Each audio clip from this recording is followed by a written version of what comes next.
بسم اللہ الرحمن الرحیم۔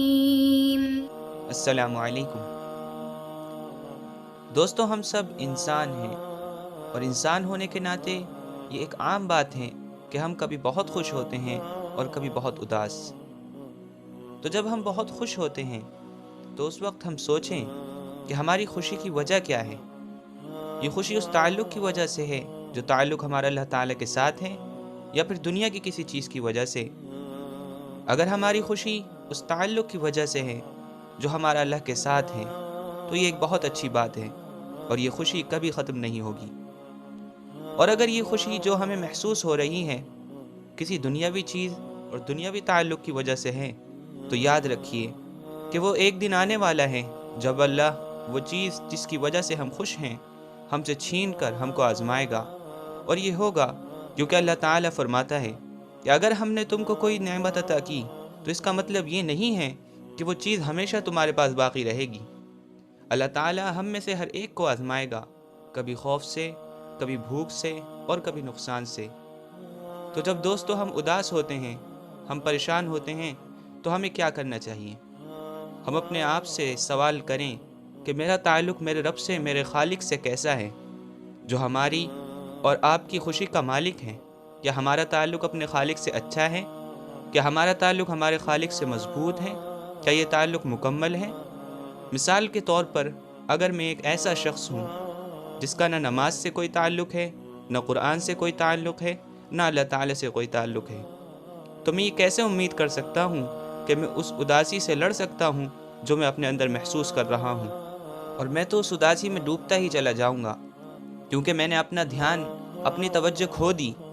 کس چیز سے میں نے اپنی توجہ کھو دی؟ میں نے حقیقت سے اپنی توجہ کھو دی۔ میں نے اس چیز سے توجہ کھو دی کہ میں اصل میں کہاں ہوں، اور میں یہ بھول گیا کہ دنیا فانی میں ہوں جو بلا شبہ ایک دن ختم ہونی ہے۔ یہ ہمیشہ کے لیے نہیں ہے، اور ہم یہاں اس لیے ہیں تاکہ اللہ تعالی ہمارا امتحان لے۔ ہمیں یہاں ہر وہ چیز نہیں مل سکتی جو ہم چاہتے ہیں، جس چیز کی ہم کو خواہش ہے، اور ہمیں صرف وہ ملے گا جو اللہ تعالی نے ہمارے لیے چنا ہے۔ تو وہ ہمیں آزمائے گا، کبھی ہماری صحت سے، کبھی ہمارے کاروبار سے، کبھی ہمارے گھر والوں سے، اور بہت ساری پریشانی اور مشکلات سے، کیونکہ اللہ تعالیٰ کو ہمارا امتحان لینا ہے، ہمیں آزمانا ہے، اور وہ یہ دیکھنا چاہتا ہے کہ ہم کس طرح اس امتحان کو پورا کرتے ہیں۔ کیا ہم ان آزمائشوں کی وجہ سے اللہ کے قریب ہوتے ہیں یا اس سے دور؟ ہم لوگوں کو دیکھتے ہیں کہ جب وہ بہت اداس ہوتے ہیں اور اچانک ان کے پاس کوئی اچھی خبر آتی ہے تو وہ اچانک سے بہت خوش ہو جاتے ہیں، اور کبھی ہم دیکھتے ہیں کہ ایک شخص جو بہت خوش ہے اور وہ یہ سمجھتا ہے کہ دنیا کی تمام نعمتیں اس کے پاس موجود ہیں، تبھی اچانک اس کو کوئی بری خبر پہنچتی ہے جو اس کی ساری خوشیوں کو ملیا میٹ اور تباہ کر دیتی ہے۔ جیسا کہ میں نے کہا کہ جب ہم اداس ہو تو ہم اپنے آپ سے سب سے پہلے یہ سوال پوچھیں کہ ہمارا تعلق اللہ کے ساتھ کیسا ہے؟ کیا ہماری نمازیں درست ہیں؟ کیا ہماری نمازیں ہمیں اللہ سے قریب کرتی ہیں؟ کبھی ہم نے سوچا ہم اپنی نمازوں کو کس طرح ادا کر رہے ہیں؟ کبھی ہم تنہائی میں بیٹھ کر سوچیں کہ ہم کیا کر رہے ہیں؟ ہم کس کے سامنے سجدہ کر رہے ہیں؟ ہم نے کس کے سامنے اپنا سر جھکایا ہے؟ اس ذات کے سامنے جس نے مجھے بنایا، جس کے ہاتھوں میں میری خوشی ہے، جس کے قبضے میں سب کچھ ہے، اور سب سے بڑھ کر اس ذات کے سامنے جس کے پاس ہم کو ایک نہ ایک دن جانا ہے جب میری آنکھیں بند ہوں گی، جیسا کہ ان لوگوں کے ساتھ جو ہم سے پہلے اس دنیا سے چلے گئے اور جو ہمارے بعد اس دنیا سے جائیں گے۔ اس ذات کے سامنے جو عظیم الشان ہے، اسی ذات کے لیے میں نے اپنا سر جھکایا ہوا ہے۔ جب ہم یہ طاقتور الفاظ سوچیں گے، جب ہم اس حقیقت کو یاد کریں گے تو یہ سوچ تنہا ہمارے تمام اداسیوں سے لڑنے کے لیے کافی ہے۔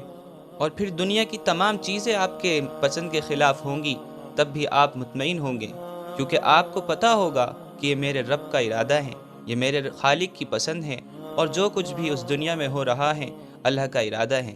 اور جب کوئی بندہ اس حقیقت کو جان لیتا ہے تو وہ کہتا ہے، اے اللہ، میں جانتا ہوں کہ تو نے میرے لیے اس چیز کو پسند کیا ہے، اور تو یقیناً مجھ سے بہتر جانتا ہے کہ مجھ کو کس چیز کی ضرورت ہے۔ تو اے اللہ، بس اس آزمائش کو میرے لیے آسان فرما دے اور مجھ کو اس امتحان میں کامیاب بنا دے۔ اور جب بندے کی سوچ اس طرح کی بن جاتی ہے تو جب بھی اس کو کوئی خوشی حاصل ہوتی ہے تو وہ اپنے رب کا شکر ادا کرتا ہے، اور جب اسے کوئی غم پہنچتا ہے تو وہ یہ سوچ کر کہ یہ میرے رب کا ارادہ ہے، اور اس نے میرے لیے یہی پسند کیا ہے، اور وہ میرے لیے مجھ سے بہتر جانتا ہے کہ کس چیز کی مجھے ضرورت ہے، تو اس بات پر وہ صبر کرتا ہے، پھر وہ دنیا میں بھی کامیاب رہتا ہے اور سکون سے رہتا ہے، اور آخرت میں اس کے لیے تمام انعامات اللہ نے رکھ رکھے ہیں۔